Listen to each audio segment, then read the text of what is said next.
Gunnar, and was he actually sitting in the call? Gunnar, did you hear that entire panel?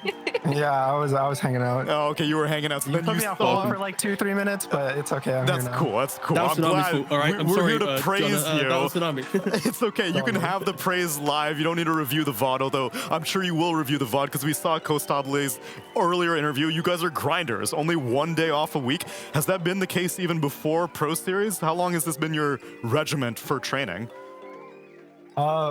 We took kind of a long break after the last DPC season, like season 2. It was probably like 2-3 weeks, and then after that we played pretty much 6 days a week every day, or every week rather. Wow. Okay. And then it's been really long recently because we've been trying to scrim more EU teams, so we've been waking up like a little earlier, or like we started our day earlier, but they'll get canceled on us sometimes. And then we'll be ready from like 10 a.m. and then we'll be scrimming until 8 because we'll have to find a replacement scrim and they'll only come later. So we'll scrim like at 2 p.m. and 4 p.m. or 2 p.m. 5 p.m. So we'll be like working from like 10 a.m. to like 9 p.m. usually. Well, let me tell you, your stock is about to go up because you just beat Evil Geniuses. How do you feel after this win?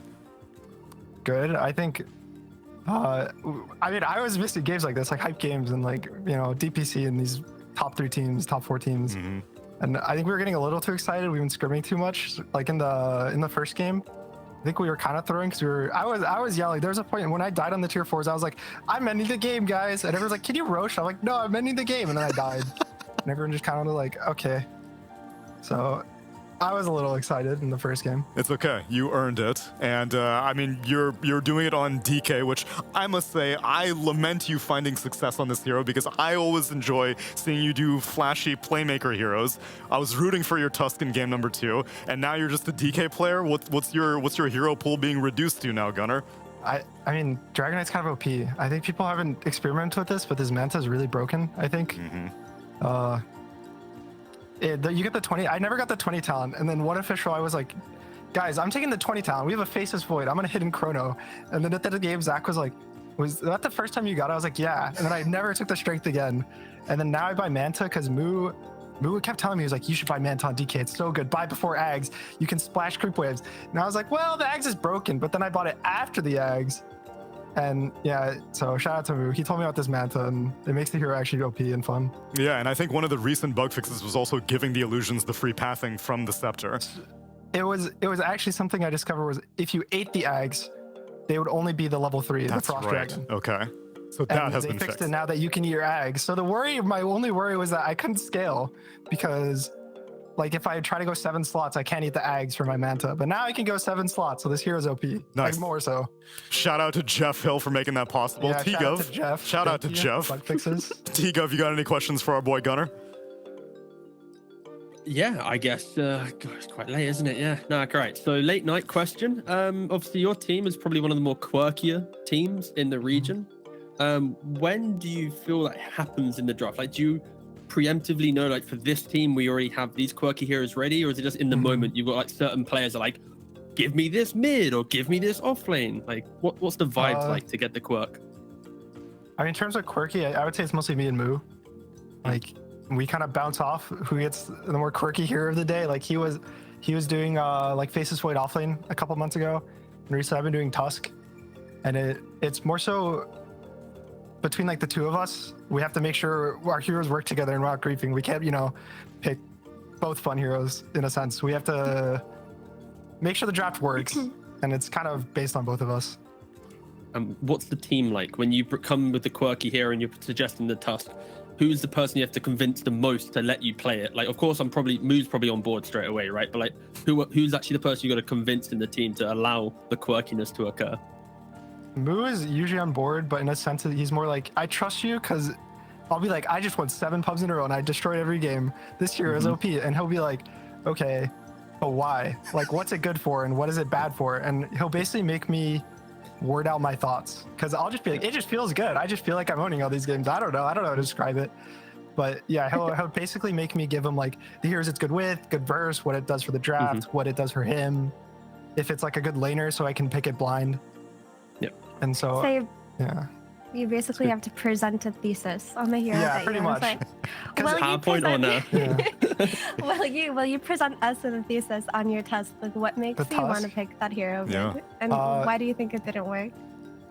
The Tusk is mostly really strong because his laning's really good. Like I pretty much, at worst, you'll be down like 200, 300. Kunkka's kind of weird because it's the lane is easier than like, you know, the Necros of the world, but it's more he's a Kunkka, so he just farms more because he has a small camp. So the net worth just looks bigger. But you basically just survive the lane versus everything, and then you just run around the map and you get kills off cooldown once you're level 7. And I actually don't think there's a hero in the lane a hero in the game that scales harder than Tusk. Like once you have Blink, BKB Ags, you are one of the strongest heroes because you have 2 BKB piercing stuns. You have if you're 25 and you get an Octarine, your snowball's a 4-second cooldown and it lasts 3 seconds. And so if it travels, it'll last 4 seconds. So you have an instant snowball after the first snowball. And then you can hide from your troubles. Yeah, you can kick during snowball. And then so you can like blink in, snowball, kick them back to your team. There's all these fun things. I just find it fun because I think all his abilities have skill caps. Like I don't think a single one of his abilities is easy to use, which I like. I think it's fun to think about using them all. And that's pretty cool. And just to sidestep back a little bit outside of the quirky heroes, I was just curious, like, what's it like for you guys now playing under a sponsor or an organization that picked you guys up? It feels so much better. We're in the final steps of maybe getting a boot camp for a couple weeks in this DPC. Nice. Which is gonna be nice. If I think we've actually, to be honest, ever since we got picked up, I think this was the month we improved the most because it's felt the least amount of stress we've had in a really long time because we're getting like a salary, we're actually having support, and I think this last probably month was the biggest we've improved in like since the creation of Nouns, honestly, from like point A to point B.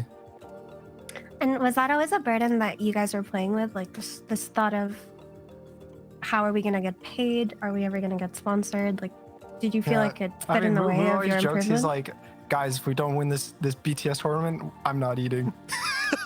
Stuff like that. Oh no! So, his cat is gonna starve. It's like mostly a joke. But I would say for the most part, yeah, it just feels a lot better when you don't have to worry. And like they told us, like when we talked to them, like, yeah, the only thing you guys need to worry about is just getting better, just winning, like nothing else. And like if you have anything, just bring it to us. So it works. Like you watch TSM, right? They went from being like second, third in the region generally, and they got second place at the last major ever since they got picked up. So nice. Well, then be the good sponsory that you are. Give some shout outs, show some love to your new fans who may be now following the Nouns organization. Floor is yours. We shout out to everyone, all the fans, my teammates. We own my captain, my coach. Who is your coach? Mangusu. That's right. He was Costa's coach for TI, I think. So nice. Yeah, he's been working really hard. The effort is showing with this success, and I hope you continue to find success, Gunnar. Glad to see that such a weight has been lifted off of your shoulders since being sponsored, and glad to see the results are speaking for themselves. Congratulations on the BTS Pro Series and the Evil Geniuses victory, and we'll catch you later on in the season. Thank you. Peace out, Gunnar, and that was